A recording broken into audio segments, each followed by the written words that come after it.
The sound of forks on my mom's fancy plates should be nice, but tonight it's just getting on my nerves.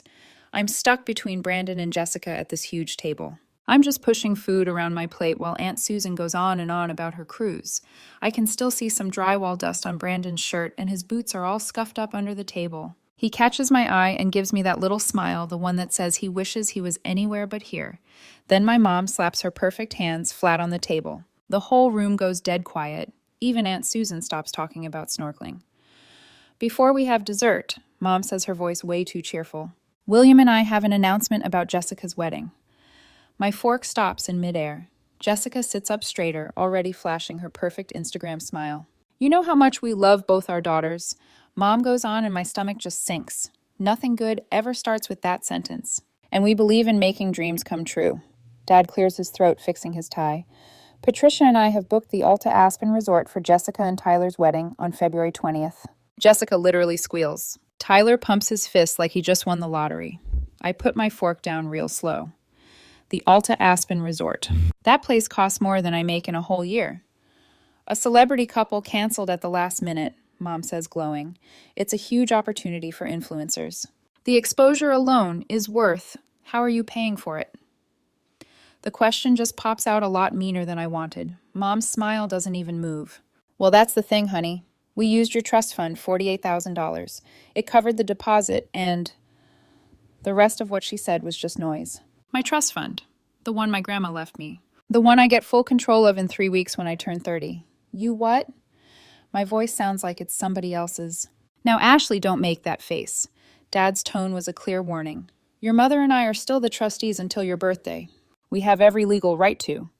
Did you just admit to a felony in front of everybody? Brandon's voice cut through the room like a knife. He didn't even raise his voice. He didn't have to. Every single person turned to look at him. Dad's face turned beet red. He looked at Brandon's dusty shirt, his rough hands, those beat-up boots. Then he laughed. He actually laughed. Felony, listen, son. I know you're used to construction money, but in the real world, parents handle their kids' money all the time. Maybe if you made more than minimum wage, Ashley wouldn't need family support. Dad, the word felt like sandpaper in my throat. Brandon put his water glass down very, very carefully. You have 72 hours to put that money back, plus interest. If you don't, Jessica's wedding is going to be a funeral for this family's reputation. Tyler snorts from across the table, already filming with his phone. Bro, what are you gonna do? Sue them with what lawyer? I tried Googling you, man. Brandon Thompson, nothing comes up. No LinkedIn, no Facebook. You're a ghost. It's 2024. If you're not online, you're a nobody. A public defender's gonna squeeze you in between his other cases. I grab Brandon's arm before he can answer. His muscles are rock hard. Kitchen, now. He follows me, and I totally see the smug look Dad gives Tyler as we walk out. The kitchen still smells like turkey. I lean against the counter, and my hands won't stop shaking. Brandon's standing by the door just watching me with those calm gray eyes that never get bothered by anything. They stole from me. The words sound so empty. My grandma left me that money to buy a house to start a life, and they just took it. I know. I'm 29 and 11 months old, Brandon. Just weeks away. In 3 weeks, that money should have been all mine, and they knew it. This was planned. He walks right over and pulls me in close. He smells like sawdust and soap, like him. For just a second, I let myself break down. Just a little. I whisper into his shirt. When I was 16, they made me pay for my own college, but Jessica got a brand new Lexus. When I was 22, I paid off her $3,000 in credit card debt because Mom said she was fragile and needed support. I am always the one who fixes things, the responsible one. The strong one who doesn't need any help. You're also the one they underestimate. Brandon pulls back to look me in the eye. And that's going to be their biggest mistake. Before I can ask what he means, Mom shows up in the doorway. Ashley, honey, come back to the table. You're embarrassing yourself. I stand up straight and face her. She has that patient smile on the one that says she's the adult and I'm a kid throwing a fit. Embarrassing myself. Something inside me just snaps. It doesn't break, it cracks, like ice right before it shatters. You stole $48,000 from me. We borrowed it, sweetheart, for the family. Jessica is fragile. She needs this kind of attention to feel good about herself. You're a survivor. You'll make more money. This is about supporting your sister when she... No, this isn't about surviving. This isn't about support. You stole from me. Her whole face just hardens. Don't you dare speak to me that way. Not after everything we've done for you. Name one thing. The kitchen gets dead silent. I can hear people from the dining room, Aunt Susan, asking if everything's all right. Mom clenches her jaw.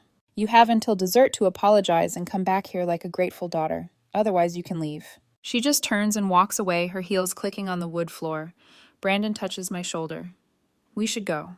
Wait. I grab my purse from the counter and pull out my phone. My hands feel steady now. If they want to play this game, they are going to be so sorry. Back in the dining room, everyone just stares while we get our coats. Jessica's crying, of course, the fake kind that look good on video. Dad won't even look in my direction. Tyler's still filming with a smirk on his face. I stop at the door and look back at my family. My whole life, it's like I was invisible to them unless they needed something fixed. Not anymore. 72 hours, I say real quiet. Enjoy the turkey. The door clicks shut behind us, but it sounds like a gunshot. Monday morning, I call the trust administrator before I start my shift. My hands are shaking as I dial and my coffee's getting cold on the counter. Brandon left an hour ago for a job kissing my forehead and telling me to just breathe. I can't breathe. Not until I find out how bad this really is. Miss Mitchell, let me just pull up your account. The administrator's voice is totally neutral, the kind that doesn't give anything away. I hear some typing, then silence, then more typing. Is there a problem? I'm seeing some unusual activity. Can you hold, please? The hold music is classical something with violins that just makes my teeth hurt. I pace around my small living room, past the old couch Brandon fixed up last spring, past the bookshelf we found at an estate sale. We built everything in here ourselves. We weren't handed a thing. Miss Mitchell. It's a different voice now, older and careful. This is Gerald Hutchins, the senior trustee. I need to ask you something. Did you verbally approve a $48,000 transfer to Jessica? Marie Mitchell. My stomach just drops. No. That's what I was afraid of. Papers rustling. The document here is dated September 15th. It says you verbally agreed to give the money to your sister for wedding stuff and that you'd sign the paperwork before your 30th birthday. I never said that. I didn't even know Jessica was engaged until October. More rustling. Miss Mitchell. I'm looking at the transfer log right now. This wasn't a last-minute thing. Somebody got into the account 3 different times over 6 weeks, moving the money in smaller amounts to avoid our big withdrawal alerts. They knew exactly what they were doing. I sink onto the couch. This was planned. Not some desperate move. They planned this. Can you email me everything? Every single document, every transfer record, every piece of paper that has my name on it. I'll send it over within the hour. Miss Mitchell. I gotta tell you, this doesn't look good. If that memo's fake, we're talking about fraud. Criminal fraud. I hang up and just stare at my phone. The screen says 7:53 a.m. I'm supposed to clock in at the warehouse in 7 minutes, manage shipments, and fix other people's problems. But I can't move. My parents didn't just steal from me. They made it look like it was my choice. The email shows up at 8:47 a.m. I'm late for work, but I don't care. I'm in a bathroom stall, downloading every attachment. My hands are shaking so bad I almost dropped my phone twice. The verbal consent memo is on official letterhead. It describes a conversation that never happened with words I never said. At the bottom, it's typed out, verbal consent recorded by Patricia Mitchell, co-trustee the 15th of September, 2024. I take a picture of every page, twice. Then I back them up to 3 different cloud accounts. My phone buzzes. It's an email from my dad. The subject line, reality check. It says, Ashley, your mother is really upset about how you acted on Thanksgiving. Ungrateful daughters who sue their parents don't end up in wills. We've given you everything, and this is how you pay us back. Choose wisely. Your inheritance is on the line, Dad. I read it 3 times. Then I forward it to my personal email and change the subject to evidence. Tuesday morning, my boss, Sarah, pulls me into her office. She's in her 50s, a fair boss, the kind who remembers your birthday. Right now, she looks uncomfortable. Ashley, I got a strange call yesterday. My chest gets tight. From who? A man named Tyler Johnson. He said he's your future brother-in-law. He was very concerned about you. She pauses. He said you're having a mental health crisis, that you're harassing his fiancé and making threats, that your family is worried you might be unstable. The floor feels like it's tilting. That's not true. I didn't think it was. But Ashley, he knew details. Your job title here, your schedule. Even that you've been taking longer breaks lately. Sarah's face softens. Are you okay? Is something going on? My parents stole $48,000 from my trust fund. I'm hiring a lawyer. Tyler is trying to make me look crazy before I can fight back. Sarah breathes out slowly. Jesus. Okay, for the record, your job is safe, but if he calls again, I have to document it. HR says I have to, so I'm writing it all down.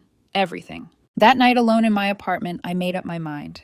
It wasn't a pros and cons thing. It just hit me like it was always going to happen, like realizing you're already in free fall. I opened my laptop and pulled up my savings. The house fund. $8,216. That was from every extra shift, every dinner I skipped, every birthday I just asked for cash. This was supposed to be my future, the ground under my feet. I moved $8,000 to my checking account. Then I started Googling. Forensic accountants. Lawyers who dealt with trust fund scams. David Stevens' website was plain all business. 30 years of exposing financial lies. I sent him the trust papers at 11:34 p.m. Then I found Rachel Morrison's site. She was a woman in her 60s with steely hair and sharp eyes, a family lawyer who specialized in elder abuse and trust fights. I emailed her at 11:41 p.m. By Wednesday morning, they'd both gotten back to me. David's retainer was $4,000.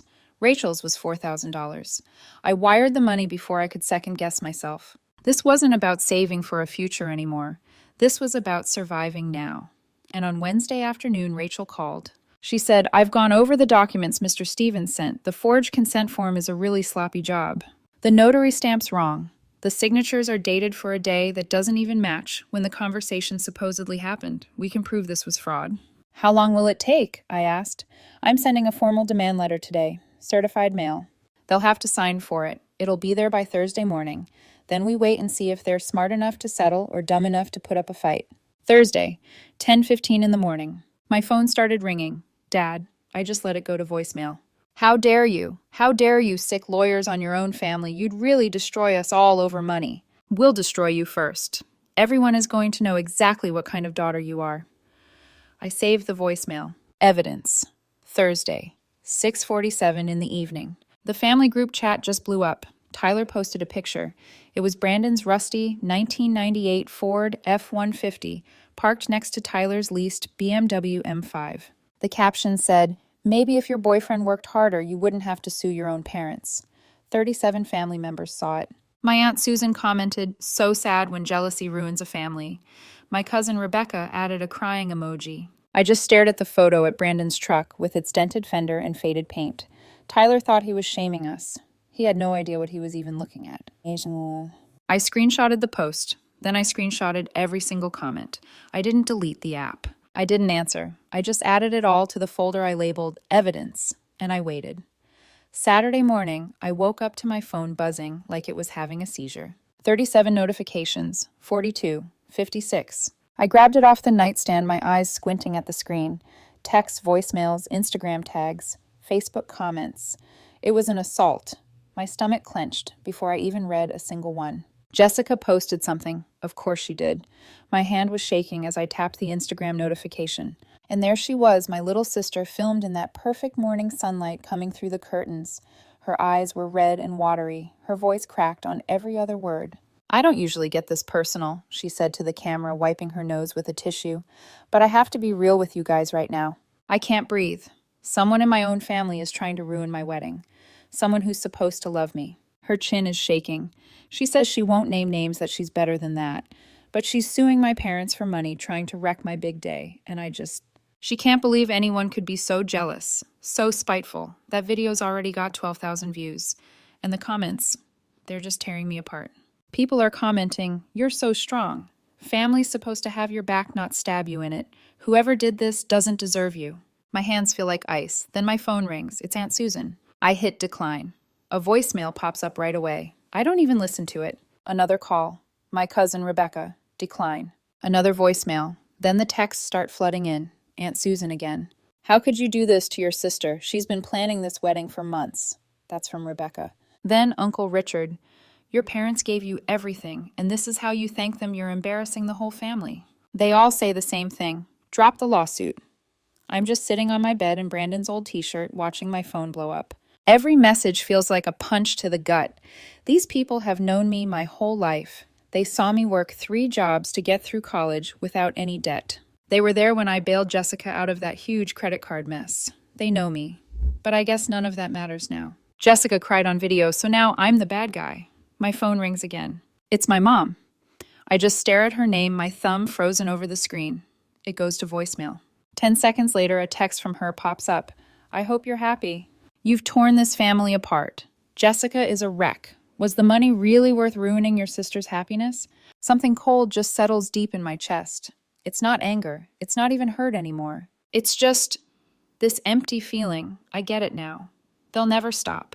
Even if I drop the lawsuit this second and walk away from every penny, they'd still paint me as the bad guy, the ungrateful daughter, the jealous sister, the one who screws everything up. Brandon finds me an hour later just sitting there. The phone's in my lap like a bomb I'm too scared to touch. He just asks, how bad is it? I don't say anything. I just hand him my phone. He reads the messages and his jaw gets tighter and tighter. Then he watches Jessica's whole video without saying a word. When it's over, he just says, get dressed. We're leaving. I ask him, where? Just away from all this. I don't fight him on it. I just pull on some jeans and a sweater and grab my jacket. Brandon gets in his rusty Ford F-150 and just drives north. Away from the city, away from my apartment where I feel like I can't breathe. We don't talk. Right now, silence feels safer than talking. We drive for almost an hour before he turns down a gravel road I've never seen. The truck shakes as we go over potholes. We finally get to a clearing at the end of a long driveway, and then I see it. It's this old house.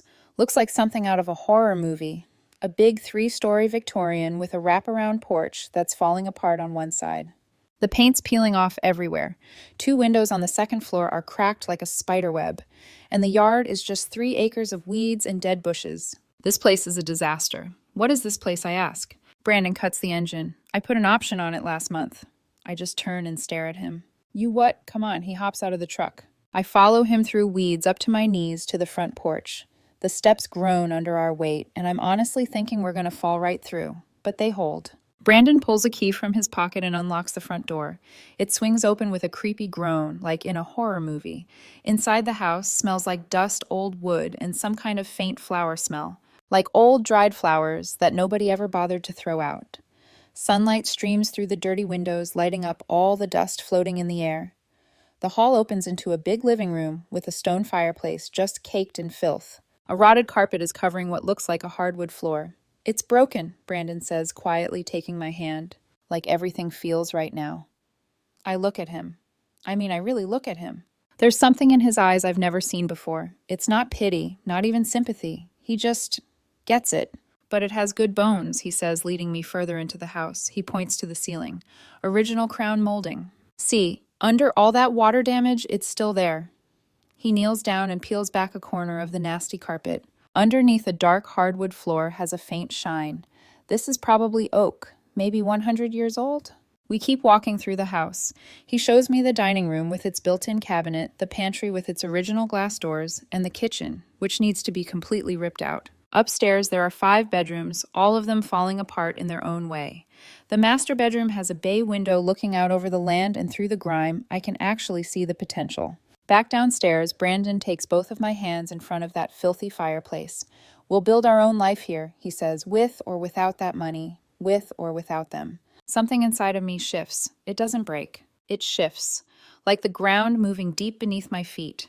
I've spent 29 years just trying to get a seat at my family's perfect Thanksgiving table. I was always fighting to be seen, to be valued, to be loved the way they loved Jessica. I hoped, if I just fixed enough problems, took the blame for everything, and just stayed quiet and useful, they'd finally see me as worth something. But standing in this complete wreck of a house, I realize I don't want that anymore. I want this broken old house with good bones. This man who sees my worth without me having to prove it. This chance for peace, even if it comes with peeling paint and cracked windows. I want this more, I whisper. Brandon pulls me close, and I breathe in the smell of sawdust and new possibilities. We walk around the property as the sun gets lower. 3 acres of dead grass, overgrown weeds, and a few trees that might actually bloom in the spring. It's ugly right now, but it's ours. Then Brandon's phone rings. He glances at the screen, and his whole face changes. I need to take this. He walks about 20 feet away with his back to me. I watch him answer, and his whole posture changes. He stands up straighter, sharper. His voice carries over the dead grass, but the tone is completely different from the one I know. Yes, I've reviewed the acquisition timeline. He says, his voice crisp and professional. It's a voice that doesn't match the flannel shirt and work boots at all. Board approval by Tuesday. Liquidity requirements are covered on our end. He pauses. No, the merger won't affect our existing property portfolio. We're expanding, not consolidating. I freeze. Property portfolio. He listens to the other person and I can only catch a few words. Due diligence completed. Finalize the purchase agreement. Wire transfer authorization. This doesn't sound like a contractor talking to a client. This sounds like something else entirely. Brandon ends the call and just stands there for a moment, phone still in his hand, just staring out at the trees. He turns back to me, and I can't read his face at all. I ask carefully, "Everything okay?" He walks back over to me and puts his rough hands on my face. "Trust me," he says real quiet. "Let them think they're winning for a few more days." I study his face, his gray eyes that never look worried. I notice the slight tension in his jaw. I'm just now realizing how carefully he chooses every single word. "What aren't you telling me?" I whisper. "Something that's going to change everything." He kisses my forehead. "But not yet," he says. "Not until the trap is set." I'm just stunned. I should push him, demand some answers. But something in his eyes makes me stop. It's not a lie. It's a plan. So I just nod slowly, deciding to trust what I don't understand yet. As we walk back to his truck, my phone buzzes again. It's another text from the family group chat. I don't even look at it. For the first time in my life, their opinions don't feel as important as what I know is true. Whatever Brandon is planning, whatever he's not telling me, I know one thing for sure. I'm done fighting to be in a family that never wanted me anyway. I'm fighting to get out. That 72-hour deadline is up Tuesday at 5 p.m. I watch the clock on my office wall tick right past that moment and nothing happens. No phone call, no alert about a wire transfer. Just quiet. On Wednesday morning, Rachel calls.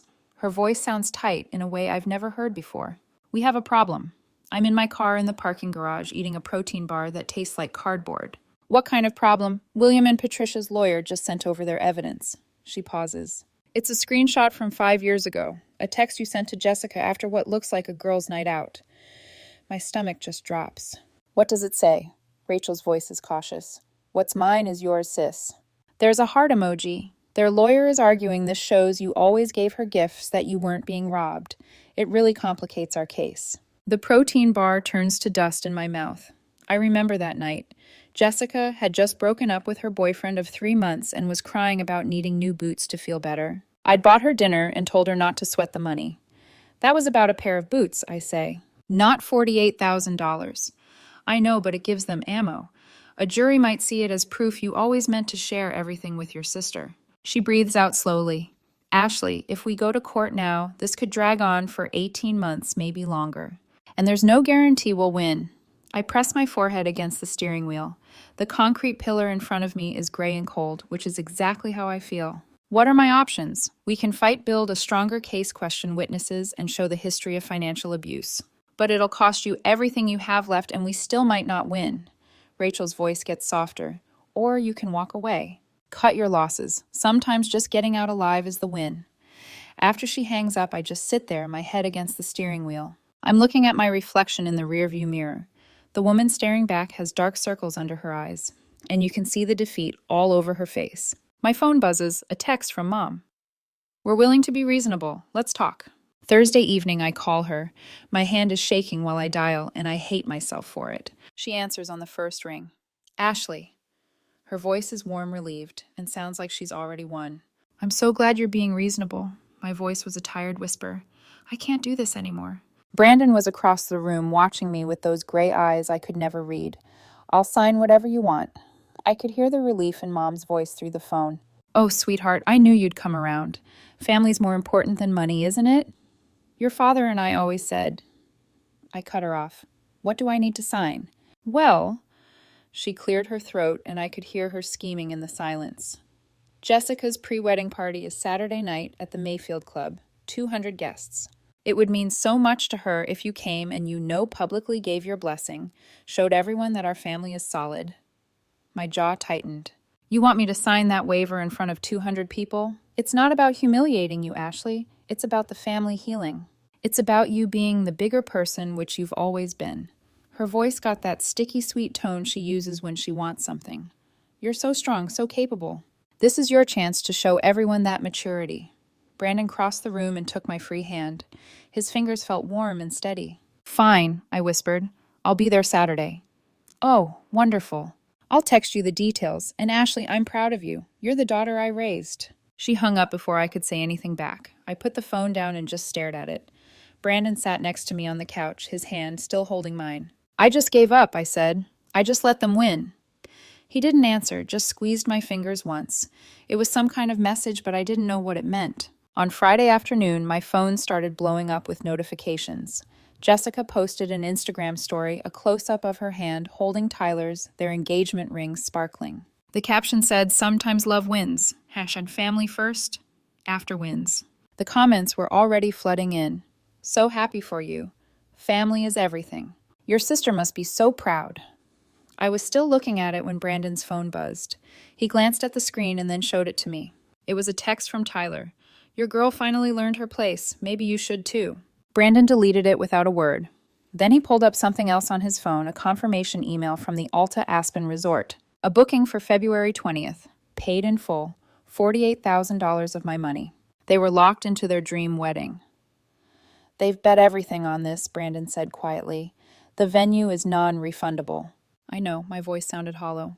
They won. He gave me a look I couldn't understand, then went back to typing on his phone.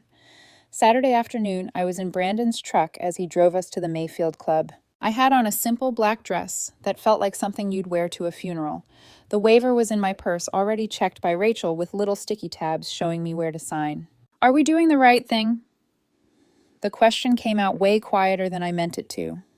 Brandon adjusted his cuff, and I saw a flash of metal on his wrist. I literally held my breath. It was a watch. It was vintage. And it looked elegant. No, it looked expensive. A Patek Philippe, if I was seeing it right. The kind of watch that costs more than my dad's car. He saw me notice and covered it up smoothly, but not before a little smile played on his lips. The trap only works, fake, he said, if the animal thinks the cage is empty. My heart started racing. I looked at him. I really looked at him. The flannel shirt was gone. He was wearing a sharp white button-down and charcoal slacks. His work boots were nowhere in sight. He was wearing Italian leather shoes I'd never seen in my life. Brandon, my voice was barely a whisper. What did you do? He just says, trust me. He looks at me, and his gray eyes are clear and calm. He knows exactly what he's doing. Let them have their party. Let them think they won. Let them announce it all in front of everyone. Make sure they book that Aspen trip. The higher they climb, the harder they'll fall. The sick feeling I've had for 3 days is changing into something else. Something sharp, just waiting. We pull into the Mayfield Club parking lot. Through the windows, I can see the fancy chandeliers, ice sculptures, and designer dresses. 200 people here to watch me give up. Brandon parks the car and turns to me.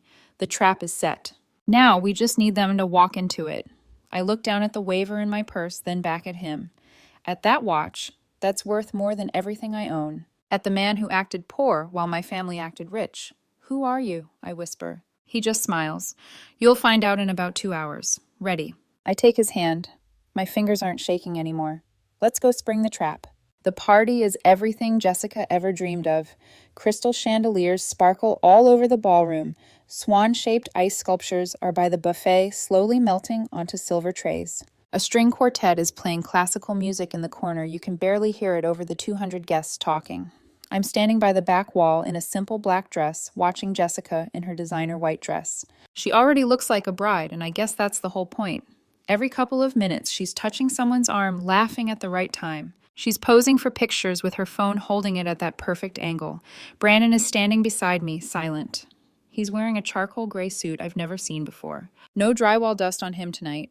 His hand is on the small of my back, steady and warm. You ready? He asks quietly. I nod, but my throat feels super tight. Jessica takes the microphone from the DJ. The quartet stops. The whole room gets quiet, waiting to see what happens. Thank you all so much for coming tonight. Jessica says, her voice all bright and practiced. She puts a hand on her heart. This is such a special moment for Tyler and me. And I'm so grateful you're here to celebrate our journey to the Alta Aspen Resort. A little bit of applause. Someone whistles. I especially want to thank my parents, William and Patricia Mitchell, for being so incredibly generous. Jessica's eyes are shiny, maybe with real tears. She's gotten good at this. Their generous gift made my dream wedding possible, and I can't tell you how blessed I feel. More applause, and it's louder this time. Mom's dabbing her eyes with a tissue. Dad's standing up straighter, getting slapped on the back by Uncle Richard and Aunt Susan's husband. And now, Jessica says, her smile getting bigger, I'd like to invite my sister Ashley up to the stage. 200 heads turn and stare at me. I can feel all their eyes on me, and my skin starts to crawl. I force myself to start walking. I leave my purse on the chair. I'm not going to need it. I walk across the shiny floor to Jessica, who's standing in the spotlight. She hugs me and whispers in my ear, Thanks for being reasonable. I pull back and see Dad coming up from the side. He pulls a folded paper out of his jacket and a gold pen. He has this little smirk on his face. He's really enjoying this, making me sign it in front of everyone. The whole room is watching, waiting for me to give in. The good daughter finally knowing her place. And that's when Brandon steps forward. He doesn't take the pen. He reaches right past Dad and grabs the mic from Jessica's hand. He moves so smoothly, so confidently. He's not being mean, just certain.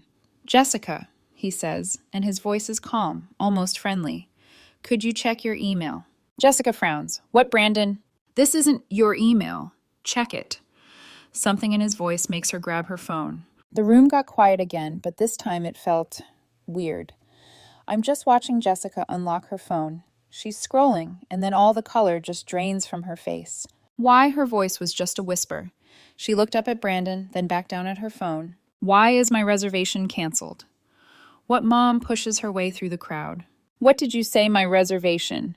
Jessica's voice is getting louder, and it's starting to crack. The Alta Aspen Resort just emailed me. Our wedding's canceled. She's scrolling like a maniac. They refunded the deposit, the whole thing. Why would they do that? Why is my wedding canceled? She screams the last part. People started whispering. I heard someone gasp. Brandon's smile doesn't even flinch. It's professional, cold. Because I canceled it. I'm the CEO of Thompson Hospitality Group. We bought the Alta Aspen Resort last week. The whole room went dead silent.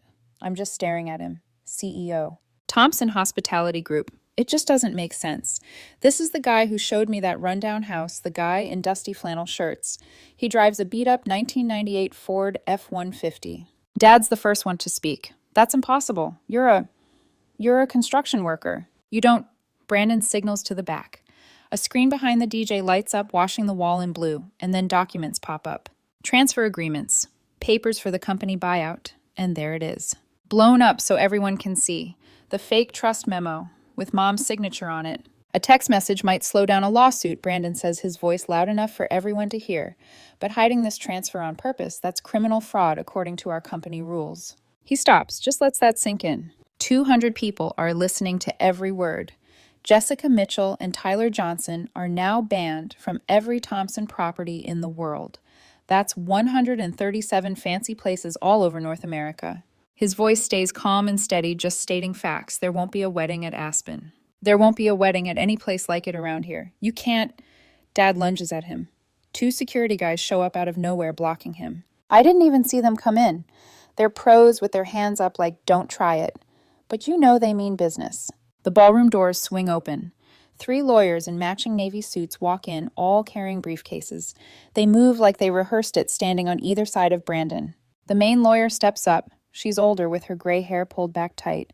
Mr. and Mrs. Mitchell. I'm Rachel Morrison, head lawyer for Thompson Hospitality Group. We've already prepared the criminal fraud charges for those fake documents. They'll be filed Monday morning. But Mr. Thompson is willing to call this a civil matter if you pay back the money right now. The total is $60,000. Mom just lets out this horrible sound. William. Do something. Dad's face is turning purple. This is crazy. You can't just strong-arm us like this. We have rights. You had control of the trust, Rachel says, totally calm. You abused it. The papers on that screen prove you meant to commit fraud. Your choice is simple. Pay up now or tell it to the DA. I see Dad's hands are shaking as he gets his phone out. He's trying to act tough, but his fingers are all clumsy on the screen. Mom's right next to him, whispering like she's freaking out. The guests are just frozen. Nobody's leaving. I mean, this is better than reality TV. Then I see Tyler out of the corner of my eye, heading for the door. No one tries to stop him.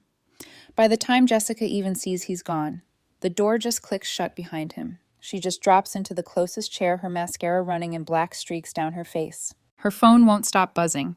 Probably her Instagram followers wondering what happened to all the wedding posts. Dad pulls up his banking app. His face is all gray now. The anger is gone, replaced by this sick, defeated look. I watch him tap through the screens, his jaw tight as he empties their savings account. When that's not enough, he opens something else, his emergency home equity line. Mom sees the amount. William. No, that's for... What other choice do we have? His voice is just empty. At 9:47, Dad shows Rachel his phone screen. Transfer started. Priority status. Rachel looks at her phone to check. I can see the pending code. It'll clear on Monday. If the money doesn't go through, we file criminal charges.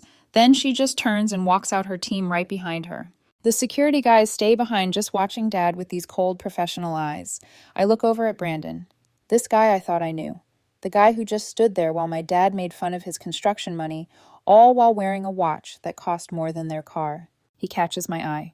Good bones, he says real quiet. And just like that, I get it. The old Victorian house, the one that was a wreck but had potential. He saw me the same way, as something worth fixing up, something worth protecting. Around us, 200 people are pulling out their phones. They're already texting, already posting. By morning, everyone's gonna know. The Mitchell family's perfect image just shattered in front of everyone important. Jessica's just sitting there in her wrinkled white dress, her face a mess, all alone. And I feel nothing. Not mad, not even happy about it. Just this quiet feeling that I'm finally free. The lighthouse beam sweeps over the water, slow and steady like a heartbeat. It's been 6 months since the gala. I'm standing on the coast in Maine watching 40 people I actually love gather by the old cottage. The wind is messing with my simple cream dress, but I don't bother fixing it. There are no photographers here. No need to put on a show. Rachel Morrison fixes her sash and just grins at me, ready to make this official. I nod and Brandon takes my hand. His hands are rough against mine, calloused from 6 months of us sanding floors and tearing down old drywall together. My childhood friend Sophia hands me a bunch of wildflowers. She picked them this morning from our own land. David Stevens is in the second row with his husband, and they're both smiling like crazy. But no William, no Patricia, and no Jessica. The whole ceremony takes maybe 12 minutes. Rachel keeps it simple and real. When Brandon kisses me, the waves are crashing on the rocks below. All I can taste is salt and freedom. Later we drive everyone back to the Victorian. Our house. The one Brandon said was a wreck but had good bones. I park in the driveway and just look at what we've built. The porch rails are shining with fresh white paint. The new windows are catching the afternoon sun. That saggy old roof is straight and proud now. Inside, I put on my work gloves, the ones with paint stains, to show everyone the crown molding I spent 3 weeks fixing up. I stripped and refinished every single curve by hand. The stone fireplace is the star of the living room now. We found it behind some cheap paneling and fixed up all the original brick. Someone asks about the floor, so I get down on my knees and run my hand over the oak. We sanded it all ourselves. Brandon handled the big machine, and I came behind him with the stain. How much of the trust fund did you guys use for this? Sophia asks me kind of quiet. $20,000. The rest is in an account that just says ours. No parents, no one watching over it, no strings attached. She squeezes my shoulder. She gets everything I'm not saying. I'm still the one who fixes things, but now I'm building my own life, not propping up their lies. Monday morning came way too fast. Over in Miami Beach, Jessica is at a fancy hotel desk, dragging her Louis Vuitton luggage. She's tan, but exhausted from posting healing journey stuff that gets fewer likes by the week. The clerk types her name, frowns, and types it again. I'm sorry, Miss Mitchell. Your ID is flagged in our network. It says you're a financial risk.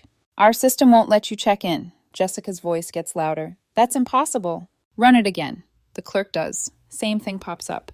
I need your manager, right now. The manager comes out, glances at the screen, and just nods to security. Ma'am, you're going to have to leave. Security walks Jessica out while a bunch of tourists just stare. She tries 3 more hotels that day. It's the same story everywhere. Back in Maine, I'm sitting on our porch at sunset, a warm coffee in my hands, just looking out at the big, dark ocean. My phone buzzes, a text from Patricia. Please. Then another one. We need to talk. I'm sorry. I read it. I don't feel anything. I put the phone down, no reply. I'm not angry anymore. Being angry means you still care what they think if they get it. I wasted 29 years trying to get them to understand me, and they never wanted to. I'm just free now. Brandon walks out onto the porch and wraps a warm blanket around my shoulders. He sits down right next to me, and we just sit there in that comfortable quiet you only get after you've been ripping out drywall together at 2 a.m. After you've made 1,000 tiny choices about paint colors, cabinet handles, and whether to keep the old railing. The lighthouse beam sweeps past us again. Once, twice, 3 times. I used to think if they didn't see me, it meant I wasn't loved, I whisper. Now I get it. It means I'm finally safe. Brandon kisses the side of my head. Side. His lips are warm on my skin. The waves crash. The lighthouse turns. And for the first time in 29 years, Ashley Mitchell is done fixing everybody else's mess.